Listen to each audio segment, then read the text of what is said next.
What does it mean to practice self-care? Let's go through all of that and so much more in this video.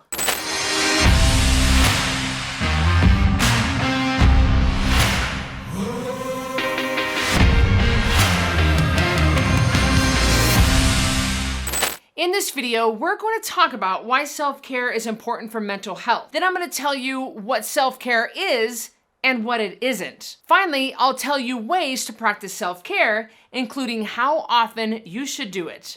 We've all heard the saying, self-care isn't selfish. I mean, I've said it myself on other videos. It sounds a little hippity-dippity, but self-care is super important. When you deprive yourself of self-care, there are negative consequences. I've seen people get depressed, overwhelmed, angry, anxious, moody, and even have a nervous breakdown, all because they weren't making time for regular self-care. See, whether you like it or not, your mind and body have needs. So do mine. I mean, everyone's does. And if you aren't taking care of your needs with healthy self-care, or allowing other people to help you, I guarantee you're meeting those needs in unhealthy ways. Like eating yourself into obesity and disease. Like screaming at your kids for no reason or biting your coworker's head off over nothing. You might spread cruel gossip about other people because it helps you feel special and important. I'm telling you, your needs don't just shut off because you ignore them. The only question left to ask yourself is,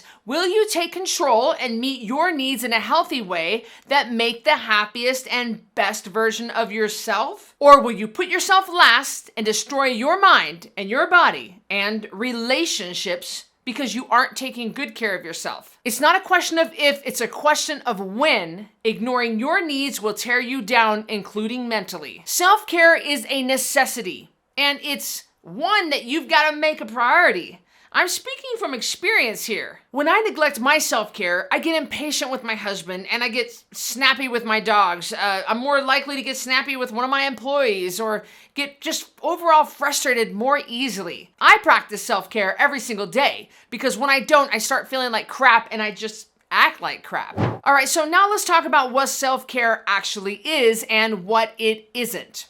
I define self-care as doing something that rejuvenates you so you feel better physically, mentally, and just overall better about yourself. We can all agree that's pretty important, right? A lot of people confuse self-sabotage with self-care, but they are absolutely not the same thing. Self-sabotage is doing something that might make you feel good in that exact moment, but actually leaves you feeling bad physically, mentally, and just overall bad about yourself. Some examples of this are wasting time and then just flat beating yourself up about it. Eating and drinking junk and then feeling emotionally and physically awful while trying to convince yourself that, well, you treated yourself and it was good for me. It could be picking fights with people when you get mad and then feeling guilty about it when you finally calm down. Don't confuse self-care with self-sabotage. It is absolutely not the same thing at all. So before I go to my next point, I want to hear from you. I always love to read your comments. I love to interact with you and get to know you more. Comment below and tell me what your idea of self-care is and what it involves for you. I would love to hear. Comment below. Now that we've covered what self-care is and isn't, here are some ways you can practice self-care in your life. Make a list of activities that refresh and rejuvenate you physically, mentally, or both. For me, I love to exercise. I also like massages. I love to take a bath. I love to get my hair and my nails done. I just do. It's a lot of fun for me. My self-care includes also eating healthy and nutritious food.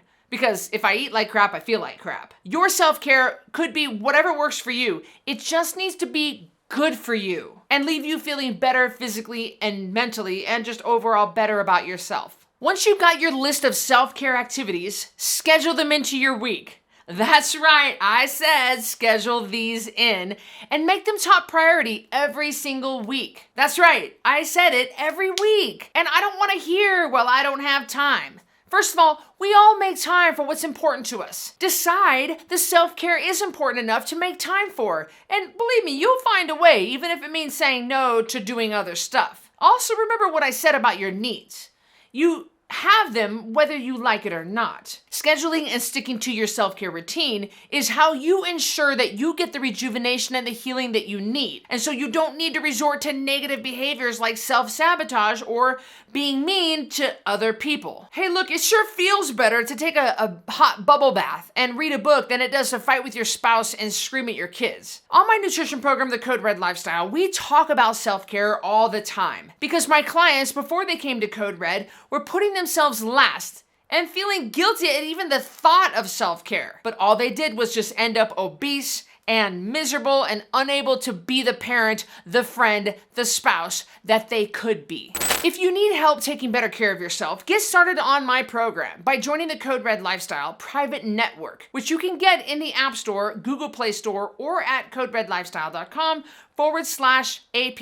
You'll get the food ideas, the support, education, information, love, the program, the tips, the tricks, tons of information, all designed to help you take your life back. So create your free account now, and I'll see you in the next video. In this video, we're gonna talk about why and all because they weren't making time for regular self-care. I'm gonna do that again. I practice self-sabotage since doing, let me slow that down. Your self-care could be whatever works for you. It just needs to be a scheduling and sticking to your self-care